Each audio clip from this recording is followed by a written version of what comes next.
Hi అండి, welcome to మన channel Devika institute. మరొక ఇంపార్టెంట్ టాపిక్ అండి, అవసరాలు, నీడ్స్. దీని గురించి మనం ఈరోజు తెలుసుకుందామండి. అవసరానికి అభ్యాసానికి బలమైన సంబంధం ఉంది. అంటే ఈ అవసరానికి అభ్యాసనానికి విడదీయలేని సంబంధం ఉందని, వ్యక్తి మనుగడ వికాసానికి సంబంధించిన కృత్యాలను అవసరాలు అంటారు. అంటే వ్యక్తి మనుగడ, బ్రతకటానికి, వికాసానికి, ఎదుగుదలకి సంబంధించిన కృత్యాలనే అవసరాలు అంటారు. ఇవి రెండు రకాలండి: ప్రాథమిక అవసరాలు, గౌణ అవసరాలు లేదా ద్వితీయ లేదా మానసిక అవసరాలు. ప్రాథమిక అవసరాలు అంటే మనకు తెలుసండి, గాలి, నీరు, మన అదే కూడు గుడ్డ నీడ అంటాం కదా, దానికి సంబంధించిన కనీసం అన్నమాట. ఉత్సాహత, వ్యాయామం, నివాసం, ఇవన్నీ ప్రాథమిక అవసరాలు. అలాగే గౌణ అవసరాలు లేక ద్వితీయ మానసిక అవసరాలు అంటే మానవుని అభివృద్ధికి తోడ్పడే కృత్యాలనే గౌణ అవసరాలు అంటారు. ప్రేమ, గౌరవం, గుర్తింపు, సంస్కృతి, విద్య, డబ్బు, ఇలాంటివన్నీ గౌణ అవసరాలకు సంబంధించినవి. సాధన అవసరాలు.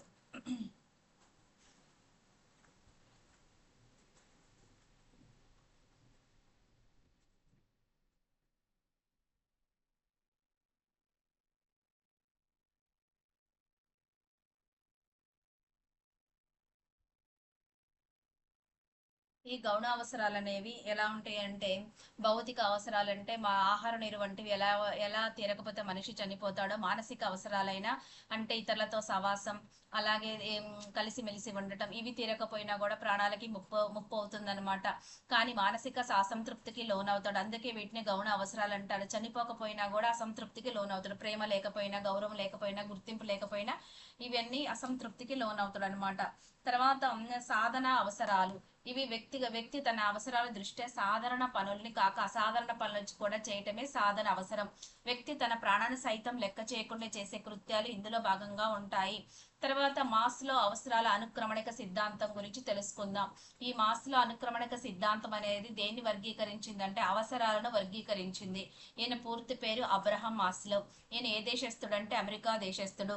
ఈయన సిద్ధాంతం ఆత్మ ప్రస్తావన లేదా ఆత్మ సాక్షాత్కారం మరియు అవసరాల సిద్ధాంతం అనే మాస్లో ప్రేరణ కారక సిద్ధాంతం అని అంటారు.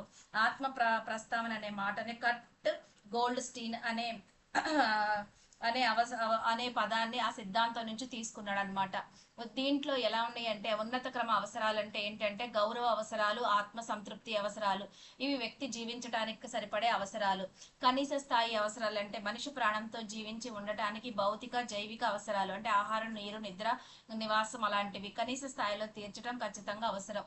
ఉన్నత స్థాయి అవసరాల సంతృప్తి. మానవ మనుగడ సంతృప్తిగా సాగటానికి కేవలం తిండి బట్టే కాకుండా ఉన్నత స్థాయి అవసరాలు కూడా తీరటం కూడా అంతే అవసరం. జైవిక అవసరాలన్నీ మన శరీరంలో ఏర్పడిన అసమతుల్యత లేదా ఏదైనా లోటు, ఆకలి, దాహం ఇలాంటి వల్ల జైవిక అవసరాలు పుడతాయి. అలాగే మానసిక అవసరాలు మరియు ఉన్నత స్థాయి అవసరాలు వ్యక్తి నిర్దేశించుకునే గమ్యాలను చేరుకోవటానికి సహాయపడతాయి. మానసిక అవసరాలంటే ప్రేమ ఇవన్నీ ఉంటాయి కదా, ప్రేమ, వాత్సల్యం ఇలాంటివన్నీ మానసిక అవసరాల కిందకు వస్తాయి అన్నమాట. అలాగే నార్మన్ మన్ ఏం చెప్తాడంటే, వ్యక్తి మనగడకు మీన్స్ వ్యక్తి బతకటానికి, వికాసానికి, ఎదుగుదలకి అవసరమైనది లేక ఉపయోగపడేది లేని పరిస్థితే అవసరం. దీన్నే నార్మన్ మన్న అవసరం గురించి ప్రతిపాదించాడు, డెఫినేషన్ ఇచ్చాడు. అవసరాల వర్గీకరణ ఎలా ఉంటదంటే, అవసరాల స్వభావాన్ని బట్టి మూడు రకాలుగా, అది భౌతిక, జైవిక అవసరాలు వర్సెస్ మానసిక అవసరాలు. ఈ భౌతిక జైవిక అవసరాలు అంటే శరీరం జీవించి ఉండటానికి కావలసిన ఆహారం, నీరు. మన మానసిక అవసరాలు అంటే ప్రేమ, గుర్తింపు, గౌరవం ఇలాంటివన్నీ మానసిక అవసరాలు. అలాగే రెండు ప్రాథమిక అవసరాలు వర్సెస్ గౌణ అవసరాలు. ప్రాథమిక అవసరాలు జీవించడానికి కావలసిన నీరు, తాగటానికి, ఉండటానికి, తినటానికి, ఇవన్నీ ప్రాథమిక అవసరాలు. గౌణ అవసరాలు అంటే ఏంటిదంటే, ప్రాథమిక అవసరాలు తీరిన తర్వాత వ్యక్తి ఎదుగుదల, వికాసంగా ఏర్పడాయి అన్నమాట. అంటే ప్రేమ, ఆప్యాయత ఇలాంటి మన ఎదుగుదల కావలసినవి గౌణ అవసరాలు. నెక్స్ట్ మూడు లోటు అవసరాలు వర్సెస్ అభివృద్ధి అవసరాలు. లోటు అవసరాలు అంటే జీవితంలో లేదా శరీరంలో ఏర్పడిన అసమతుల్యత, కొరత వల్ల కలిగే అవసరాలు. నాకు ఇది లేదు, అది లేదని లోటుగా భావిస్తాం కదా, అలాంటి అవసరాలు. అభివృద్ధి అవసరాలు అంటే వ్యక్తి తన జీవితంలో మరింత ఉన్నతంగా అభివృద్ధి కోసం కలిగే అవసరాలని అభివృద్ధి అవసరాలు అంటారు. మాస్లో అవసరాల క్రమానుగణితం. ఇది అబ్రహం మాస్లో మానవ అవసరాలను బట్టి మానవ అవసరాలను ప్రాధాన్యత బట్టి 5 రకాలుగా ఒక క్రమ పద్ధతిలో నిచ్చెన రూపంలో వివరించారు. ఏంటిదంటే శారీరక అవసరాలు. ఇవన్నిటికంటే మొదటి రకం అంటే కింద నుంచి ఉంటాయి అన్నమాట. మనిషికి మనుగడకు కావలసిన తిండి, బట్ట, ఇల్లు, నిద్ర మొదలైనవన్నీ కిందకు వస్తాయన్నమాట. అంటే స్టార్టింగ్ అన్నమాట. నెక్స్ట్ భద్రతా అవసరాలు. శారీరక అవసరాలు తీరిన తర్వాత ఇవి భద్రత ఏర్పడతాయి అన్నమాట. ప్రమాదాల నుండి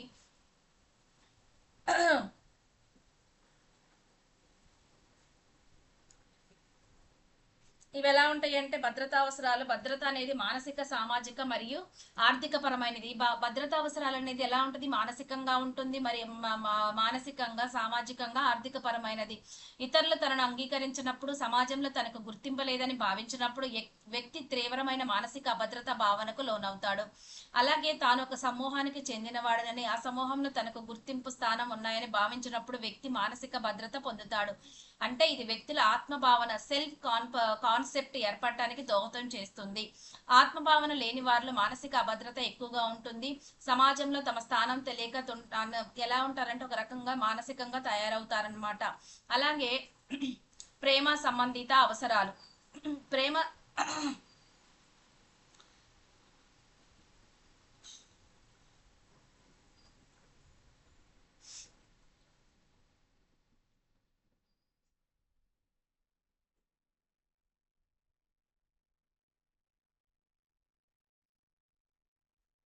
ప్రేమ సంబంధిత అవసరాలంటే ఈ మొదటి 2 అవసరాలు తీరాక మనిషికి ఏం కావాలి అంటే శారీరక తర్వాత భద్రతా అవసరాలు తీరాక మనిషికి కావాల్సిందంటే సమాజం గురించి ఆలోచిస్తాడు. కుటుంబం, స్నేహితులు అందరితో కలిసి ఉండటం మరియు ప్రేమను పంచుకోవటం ప్రేమ సంబంధిత అంటే ప్రేమ, వాత్సల్య అవసరం అన్నమాట. అంటే ప్రతి ఒక్కరికి ఎలా ఉంటదంటే ఇక్కడ ఇతరులచే ప్రేమించబడాలని కోరుకుంటారు. ఏ వయసు వారికైనా ఆ వయసుకు సంబంధించిన ప్రేమ, వాత్సల్యం అవసరం అవుతాయి. పిల్లలు మానసిక ఎదుగుదల అంటే పిల్లలకు తల్లిదండ్రుల నుండి ప్రేమ, వాత్సల్యం లభించడం వారి మానసిక ఎదుగుదలకు అత్యంత ముఖ్యంగా ఉంటుంది. అంటే మాస్లో ప్రకారం ఏం చెప్తాడంటే మన మానసిక ఆరోగ్యం అనేది ప్రేమించబడటం వలనే లభిస్తుంది. మానసిక ఆరోగ్యం అనేది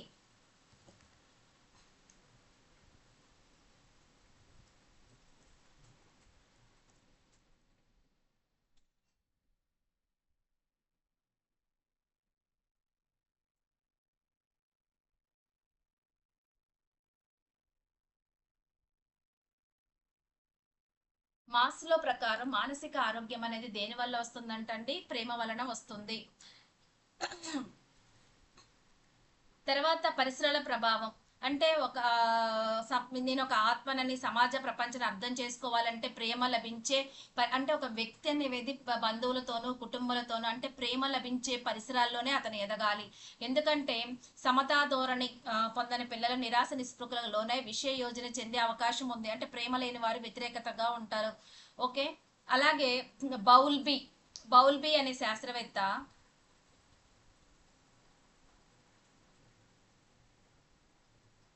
బల్బీ ఏం చెప్తాడంటే శిశు వికాస సిద్ధాంతంలో శైశవ దశలో వాత్సల్యం లభించని వారు ఈ శిశు వికాసం సిద్ధాంతంలో చిన్న పిల్లలు ఈ శైశవ దశలో ఏమవుతుందంటే వాత్సల్యం అంటే ప్రేమ, వాత్సల్యం అంటారు కదా, అలాంటి వాత్సల్యం లభించని వారు తర్వాత జీవిత వాత్సల్యం ఇవ్వలేరని. అంటే నిజంగా ప్రేమ చిన్నప్పటి నుంచి ప్రేమ లేని వాళ్ళు ఒక రకమైన కఠినంగా ఉంటారు కదా. జీవితంలో వాత్సల్యాన్ని ఇవ్వలేరని మరియు తీసుకోలేరు. వాళ్ళు ఇవ్వలేరు మరియు తీసుకోలేరు. అంటే శిశు వికాస సిద్ధాంతంలో శైశవ దశలో వాత్సల్యం లభించిన వారు తర్వాత జీవితంలో వాత్సల్యాన్ని ఇవ్వలేరు, తీసుకోలేరని ఎవరు చెప్తున్నారంటే బౌల్బీ. అలాగే తల్లిదండ్రుల పాత్ర ఎలా ఉంటుందంటే ప్రేమ, వాత్సల్యం అనేవి మానసిక మూల అవసరం గుర్తించి దానికి అనుగుణంగా ప్రవర్తించాలి.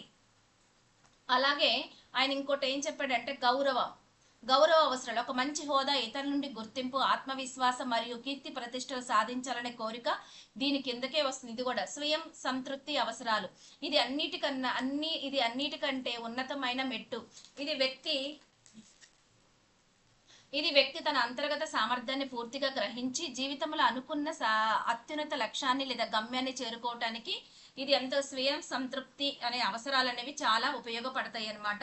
అంటే మాస్లో ప్రకారం శారీరక అవసరాలు అనేవి కనీస స్థాయిలో సంతృప్తి చెందినప్పుడు తర్వాత ఏమొస్తాయి, భద్రత అవసరాలు, తర్వాత ప్రేమ సంబంధిత అవసరాలు, ఆ తర్వాత గౌరవ అవసరాలు, చివరకు స్వయం సంతృప్తి అవసరాలు ప్రాముఖ్యతను సంతరించుకుంటాయని మాస్లో గారు ఈ విధంగా ఒక క్రమానుగతలో నిచ్చెన రూపంలో తెలియచేశారనమాట.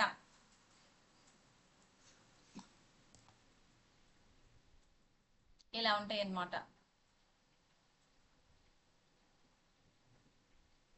నెక్స్ట్ ఇంకో టాపిక్ వచ్చేసి ప్రేరణ సిద్ధాంతాలు. మాస్లో అవసరాల అనుక్రమణ సిద్ధాంతం ఇప్పుడు మనం పైన చెప్పుకుందా కానీ అదేగా, లేదా ప్రేరణ కారక సిద్ధాంతం. ఈ ప్రేరణ సిద్ధాంతంలో ఒకటి మాస్లో అవసరాల అనుక్రమణిక సిద్ధాంతం లేదా ప్రేరణ కారక సిద్ధాంతం. ఇవి శారీరక అవసరాలు, రక్షణ సంబంధ అవసరాలు, వీటిని నిమ్న క్రమ అవసరాలు కింద నుంచి వస్తాయి కాబట్టి. అలాగే రెండోది ప్రేమ సంబంధిత అవసరం, గుర్తింపు అవసరం, ఆత్మ ప్రస్తావన. ఇవి ఉన్నత క్రమ అవసరాలుగా వర్గీకరించింది ఎవరంటే మాస్లో.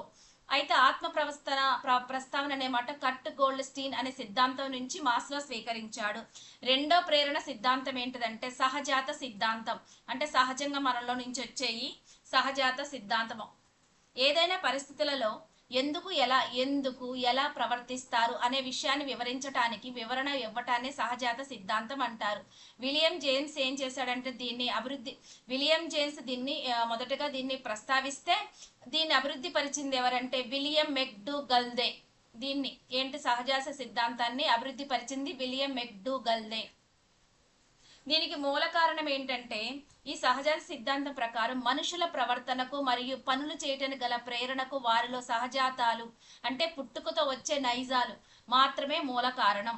మానవ ప్రవర్తన అధ్యయనం చేయటానికి ఈ సహజాత సిద్ధాంతం ఒక ప్రేరణగా ఉపయోగపడుతుంది. దేనికి? మానవ ప్రవర్తన అధ్యయనం చేయటానికి. నెక్స్ట్ దీంట్లో లోరెంజ్ బెర్గన్ అనే మనస్తత్వ శాస్త్రవేత్తలు అభ్యాసనానికి సంబంధించిన కొన్ని కొత్త అంశాలు ఈ సిద్ధాంతానికి చేర్చారు. దాంతో పాటు ఇంకొంచెం తర్వాత మూడవ ప్రేరణ సిద్ధాంతం ఉత్సాహగత సూక్ష్మీకరణ సిద్ధాంతం. యూనివర్సిటీ సైకాలజీ ప్రొఫెసర్ అయిన క్లార్క్ లియోనార్డ్ హల్ ఈ సిద్ధాంతాన్ని ప్రతిపాదించాడు. దీనికి ఏంటిదంటే మనిషికి అవసరమైన ఆకలి, దప్పిక, బాధ వంటి ప్రాథమిక లోపాలు లేదా వాటిని తప్పించుకోవటం లాంటి శారీరక అవసరాలే ఉత్సాహగత సూక్ష్మీకరణ సిద్ధాంతానికి పునాది. దీంట్లో ఏంటిదంటే ఉద్రిక్తత ఏర్పడటం, శరీరంలో ఇలాంటి లోపాలు, ఆహారం లేకపోవడం వల్ల ఉద్రిక్తత ఏర్పడుతుంది. ఆ కారణంగా వ్యక్తిలో ఒక రకమైన అలజడి, ఉద్రిక్తత పుడుతుంది. దీనికి ప్రవర్తనలో మార్పు ఏంటంటే అంటే ఈ పుట్టిన ఉద్రిక్తను, అలజడిని తగ్గించుకోవడానికి మనిషి ప్రయత్నిస్తాడు. ఆ ప్రయత్నమే అతని ప్రవర్తనలో మార్పు తీసుకురావటానికి ఈ ప్రేరణ ఉపయోగపడుతుంది. నెక్స్ట్ సమతుల్యత. ఇందులోనే ఈ సిద్ధాంత ప్రకారం ఉద్రిక్తలను తగ్గించుకోవడం ద్వారా వ్యక్తి శరీరంలో మరియు మనసులో మళ్ళీ ఒక రకమైన సమతుల్యత ఏర్పడుతుంది. అందుకోసమే జీవి ఎల్లప్పుడూ ప్రేరేపించబడతాడు. నెక్స్ట్ ప్రేరణ సిద్ధాంతం మనోవిశ్లేషణ సిద్ధాంతం. ఈ మనోవిశ్లేషణ ప్రేరణ సిద్ధాంతానికి ముఖ్యమైన వ్యక్తి అంటే సిగ్మండ్ ఫ్రాయిడ్. ఈయన ఏం చెప్తున్నాడంటే మనుషులలో ఉండే సహజాతాలు మరియు ఉపచేతన మనస్సు అన్కాన్షియస్ మైండ్లో ఉండే భావాల మీద ఆధారపడి ఉంటాయి అని చెప్తున్నారు. అంటే మనుషులు అన్ని మానసిక ప్రక్రియల కారణం సహజాతాలే అని ఫ్రాయిడ్ గారి ప్రకారం. అంటే స్వతహాగా ఉండే సహజాతాలే అనమాట మనుషుల యొక్క మానసిక ప్రక్రియలకు. ఫ్రాయిడ్ మానవ జీవితంలో రెండు ప్రధానమైన ప్రేరణలుగా గుర్తించాడు. ఈరోస్ అంటే జీవించాలని ఉత్సాహత లేదా జీవితాన్ని ముందుకు నడిపే శక్తికి సంబంధించింది ఈరోస్. థనటోస్ అంటే ఇది విధ్వంసానికి, మరణానికి సంబంధించిన శక్తి. ఫ్రాయిడ్ విశ్లేషణ సిద్ధాంతంలో అచేతన ఉపచేతన అంటే అన్కాన్షియస్ మైండ్ అనమాట ప్రేరణ అనేది అత్యంత ముఖ్యమైన భావన. సహజాతాల పోరాటం అంటే జీవించాలనే సహజాతం ఎల్లప్పుడూ, మనం బతకాలనే ఎల్లప్పుడూ, అలాగే మరణించాలనే సహజాతాన్ని అణిచివేస్తుంది. అంటే మన బ్రతకాలనేది దేన్ని అణిచివేస్తుంది? మరణించాలనే దాన్ని. అలాగే జీవించాలనే కోరిక బలంగా ఉన్నప్పుడే మరణించాలనే కోరిక బలహీన పడుతుంది. అంటే ఇక్కడ సహజాతమే మనిషికి అసలైన ప్రేరణగా మారుతుంది. లైంగిక కోరికలు మరియు ప్రేరణ. మనిషి పుట్టినప్పటి నుండి శారీరక ఆర్ లైంగిక సంతృప్తి ఏర్పరచడానికి ప్రయత్నిస్తాడు. కాబట్టి ఫ్రాయిడ్ ప్రకారం సెక్స్ అనేది ఇక్కడ ఒక ప్రధాన ప్రేరణ అవుతుంది, ప్రవర్తనకు మూలం. దేనికి మూలం? ఇది ఒక ప్రవర్తన. అంటే ఎందుకు, ఎలా ప్రవర్తిస్తాడు అనేది అతని అచేతన అన్కాన్షియస్ మైండ్ లో ఉంటుంది. లైంగిక కోరికల తృప్తి లేదా దాని ద్వారా ఆనందం పొందటం అనే అంశం పైన ఆధారపడి ఉంటుంది. ఇదే మానవ ప్రవర్తనకు అసలైన మూలమని ఫ్రాయిడ్ గారి అభిప్రాయము. నెక్స్ట్, సాంఘిక అవసరాల సిద్ధాంతం. దీన్ని ఫ్రాయిడ్ శిష్యుడైన ఆల్ఫ్రెడ్ అట్లర్, మనిషికి ప్రేరణ అనేది ఎలా ఉంటుంది? లైంగిక కోరికల వల్ల రాదు, సమాజంలో ఉండే సాంఘిక అవసరాల వల్ల వస్తుంది. అంటే రక్షణ, గుర్తింపు. సమాజంలో తన ఉనికిని చాటుకోవటానికి, సురక్షితంగా బ్రతకటానికి భద్రత అనేది మనిషికి చాలా అవసరం. దానికోసం ఆయన ఏం చేస్తాడంటే, సమాజంలో అందరికంటే పైచేయి సాధించటం కోసం మనిషి నిరంతరం శక్తి, సాధన, హోదా కోసం పోరాడుతుంటాడు. ఇదే అతనికి అసలైన ప్రేరణ. నెక్స్ట్ 6, లక్ష్య నిర్దేశిత సిద్ధాంత శాస్త్రవేత్తలు. మానవ ప్రవర్తన వివరించడానికి విలియం జేమ్స్, జార్జ్ మిల్లర్, ఫెస్టింజర్ లాంటి మనస్తత్వవేత్తలు ఈ సిద్ధాంతాన్ని ఉపయోగించారు. లక్ష్య నిర్దేశ సిద్ధాంత వివరండి విలియం జేమ్స్, జార్జ్ మిల్లర్, ఫెస్టింజర్. దీని ప్రభావం ఏంటిదంటే, మనిషి చేసే పనులు మరియు ప్రవర్తన ఎప్పుడు ఒక నిర్దిష్టమైన లక్ష్యానికి లోబడి ఉంటాయి. అంటే ఏదైనా గోల్ కోసమే మనం చేసే పనులైనా మనం ప్రవర్తనైనా ఉంటాయని వీళ్ళ ముగ్గురు అభిప్రాయం. దీని ప్రేరణ సిద్ధాంతానికి ఎందుకు అన్వయించారంటే, ఒక లక్ష్యాన్ని సాధించాలనే ప్రయత్నంలోనే మనిషికి కావలసిన జ్ఞానాత్మక సామర్థ్యాలు మరియు ప్రేరకాలు తోడవుతాయి. అంటే అనుకున్న లక్ష్యాన్ని సాధించినప్పుడు వ్యక్తి సంతృప్తి కలుగుతుంది, అతని ప్రవర్తనను మరింతగా బలపరుస్తుంది. పెద్ద సినిమా చూసారు కదా, అందులో తను సాధించాలని ఒకదాని నుంచి ప్రేరణ వస్తుంది. చూడకపోతే చూడండి, ఆ కాన్సెప్ట్ బాగుంది. ఎందుకంటే నిరంతరం ఒకదాని నుంచి గెలవాలని తపనతో పాటు పేరు రావాలి, ఐడెంటిటీ రావాలి. ఒక ఐడెంటిటీ, గుర్తింపు కోసం తను ఒక దాని నుంచి ఇంకో దానికి ఎలా చేంజ్ అవుతాడు అనేది అదొక రకమైన ప్రేరణే. అలాగే ప్రోత్సాహక సిద్ధాంతం. ప్రోత్సాహాలు అంటే పారితోషికం అనేది అనుకూల ప్రోత్సాహం. అంటే ఏదైనా బహుమతులు ఇచ్చినప్పుడు అది అనుకూలంగా ఉంటుంది. దండన, శిక్ష అనేది ప్రతికూల ప్రోత్సాహంగా పనిచేస్తాయి అన్నమాట. ఈ సిద్ధాంతానికి మెయిన్ ఏంటంటే విలువ, ప్రతీక్షించటం. అంటే ఇవి రెండు ముఖ్యమైనది. ఒకటి విలువకి, ఇంకోటి ప్రతీక్షించటం. వ్యక్తిగత విలువ అంటే బయట నుండి ఇచ్చే ప్రోత్సాహం ఆ వ్యక్తికి ఉపయోగపడేదైతేనే అతని పని చేయడానికి ప్రేరేపిస్తాడనమాట. నిజమే కదా, ఏదైనా అవసరం అయితేనప్పుడు దాని విలువ తెలిసి ఉంటేనే దానికోసమే అతను ప్రయత్నిస్తాడు. ఎగ్జాంపుల్ కూడా ఇచ్చాడు. మార్కులు కావాలనుకునే విద్యార్థి మార్కుల కోసమే చదువుతాడు, జ్ఞానం కావాలనుకునే విద్యార్థి విషయం నేర్చుకోవటానికి చదువుతాడు. ఇక్కడ ఒకరికి పనికొచ్చే ప్రోత్సాహం ఇంకొకరికి పని చేయకపోవచ్చు, అంటే ఒకరికి ఇంకొకరికి చేయకపోవచ్చు. ఫలితం ఎవరి మీద ఆధారపడుతుంది? విద్యార్థి అభిరుచులు, అవసరాలను బట్టి సరైన ప్రోత్సాహాలను ఇస్తే మంచి ఫలితాలను సాధించవచ్చు. సమావస్థ ఉత్సాహకత సిద్ధాంతం. దీనికి శరీరం లోపల ఉండే వాతావరణాన్ని ఎప్పుడు ఒకేలా స్థిరంగా ఉంచుకునే శారీరక ధోరణి. దీంట్లో ఇన్బ్యాలెన్స్డ్ అంటారు కదా, శరీరంలో ఈ సమతా స్థితి దెబ్బతిన్నప్పుడు, ఉదాహరణకు ఆహారం లేదా నీరు లేనప్పుడు వ్యక్తిలో ఒక రకమైన ఉత్సాహత లేదా అలజడి ఏర్పడుతుంది. అదే ఇరిటేషన్, చికాకు అలాంటివి అన్నమాట. అంటే ఈ అలజడి తగ్గించుకొని శరీరాన్ని మళ్ళీ పూర్వక సమతా స్థితి తెచ్చుకోవడానికి వ్యక్తి కొన్ని చేయటానికి ప్రేరేపిస్తాడనమాట. అంటే అవసరం తీరగానే శరీరంలో మళ్ళీ సమతుల్యత ఏర్పడుతుంది. దానితో పాటు ఆ పని చేయాలనే ప్రేరణ కూడా తగ్గిపోతుంది. నెక్స్ట్ 9th, బాహ్య ఉద్దీపన ఆరు ప్రోత్సాహక సిద్ధాంతం.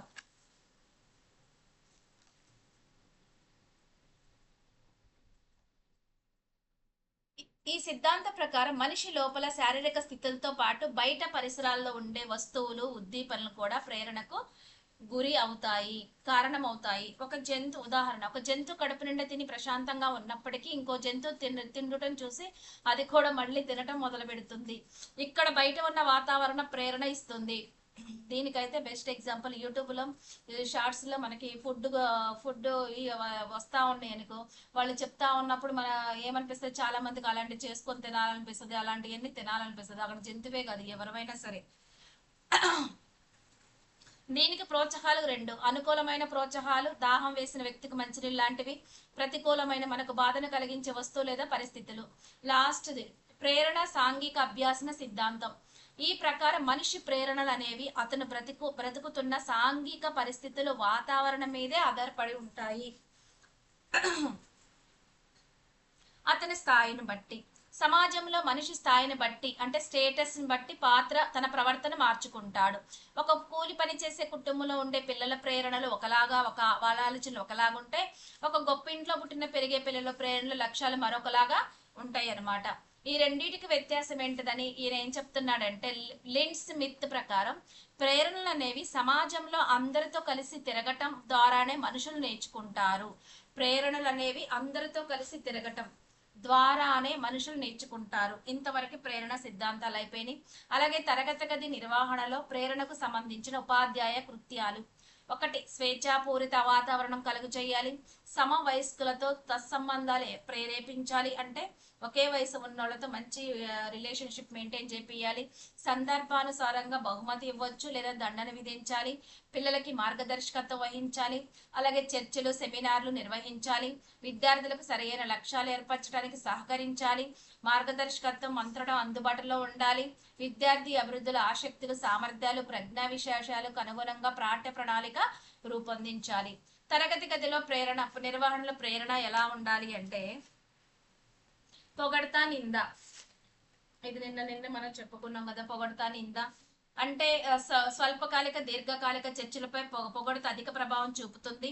అలాగే పొగడత ప్రభావం నింద కంటే తక్కువ అని ఎలిజబెత్ హార్లాక్ చెప్పారు. అలాగే బహుమతి శిక్ష. బహుమతులు అనేవి సృజనాత్మకతను వెలికి చేస్తాయి, సంతోషాన్ని ఇస్తూ అభ్యాసన సామర్థ్యాన్ని పెంచుతాయి. అలాగే శిక్ష లేదా దండన సాధారణంగా ప్రతికూల ప్రభావాన్ని చూపుతాయి. పోటీ సహకారం. ఇక్కడ ఏమిచ్చారంటే, స్పర్ధయ వర్ధతే విద్య. స్పర్ధయ వర్ధతే విద్య అంటే విద్యార్థుల ఆరోగ్యవంతమైన పోటీ సహకార ధోరణి అలమర్చాలనే కమిటీ ఏంటిదంటే యాష్పాల్ కమిటీ. జట్టు, తరగతి కృత్యాలు, ప్రాజెక్ట్ వర్క్ ఇది దోహదపడుతుందని. ఏది దోహదపడుతుంది? పోటీ సహకారం దోహదపడుతుంది. అలాగే యాష్పాల్ కమిటీ కూడా సహకార ధోరణి అలమర్చాలి. ఆరోగ్యవంతమైన అంటే ఇద్దరికి పోటీ ఉన్నప్పుడే వాళ్ళు చక్కగా ఏ పనైనా కొంతమంది బాగా చేస్తారనమాట. సాఫల్యం, వైఫల్యం. ఇక్కడ విజయవాడ అని పడ్డది. విజయవంతమైన.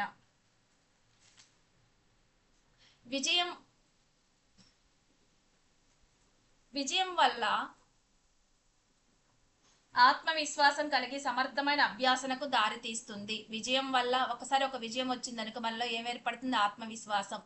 అలాగే వరుస వైఫల్యాలు ఏం చేస్తాయంటే కుంటనానికి మరియు అవసాధన, మానసిక రుగ్మతలకు దారితీస్తుంది. మళ్ళీ భయమేస్తుంది అనమాట. కాంక్ష స్థాయి. ఇది ఎలా ఉంటుందంటే కృత్యాల నిర్వహణకు అనుగుణంగా ఇవి ఉంటాయి. ఫలితాల జ్ఞానం అంటే పరీక్ష నిర్వహించిన వెంటనే ఫలితాలు ప్రకటించడం వల్ల విద్యార్థుల ప్రేరణ కలిగించవచ్చు. సామర్థ్యాలలో లోటుపాట్లను కూడా సరిచేసుకోవచ్చు. దృశ్య శ్రవణ పరికరాలు. వీటిని ఉపయోగించడం వల్ల విద్యార్థుల ఆసక్తిని కలిగించవచ్చు. అభ్యాసన సామర్థ్యాన్ని పెంపొందించవచ్చు. అభ్యాసన స్థాయి ఎలా ఉండాలి అంటే, దీనికి అనుగుణంగా ఈ అభ్యాసన స్థాయికి అనుగుణంగా బోధన, అభ్యాసన, కృత్య నిర్వహణ. అలాగే విద్యార్థుల్లో ఈ అభ్యాసన స్థాయి ఎలా ఉంటుంది? విద్యార్థుల్లో ఒత్తిడిని తగ్గించడం. అలాగే తరగతి గది ఎలా ఉండాలి అంటే ఆహ్లాదకరంగాను క్రమశిక్షణతో ఉండాలి.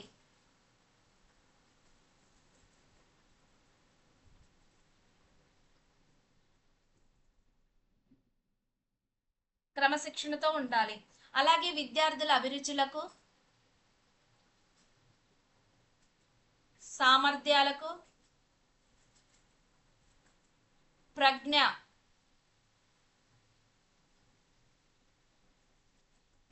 అంటే అభిరుచులు, సామర్థ్యాలు, ప్రజ్ఞా విశేషాలను దృష్టిలో ఉంచుకొని ఎలా ఉండాలి? బోధన స్థాయి ఉండాలి. బోధన అభ్యాసన.